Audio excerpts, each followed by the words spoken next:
গোস্ত হয় না, গোস্ত হয় না হার।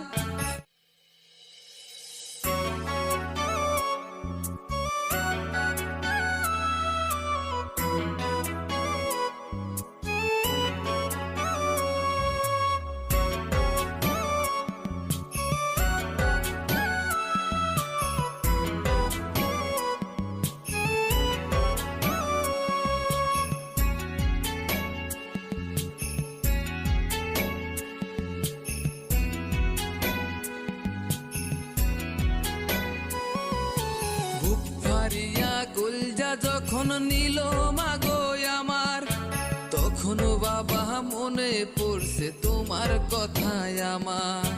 বন্ধু ভাইবা গেছি মাগো উপজাতির সাথে, তারাই আমায় খাইলো মাগো মাংস নিয়া।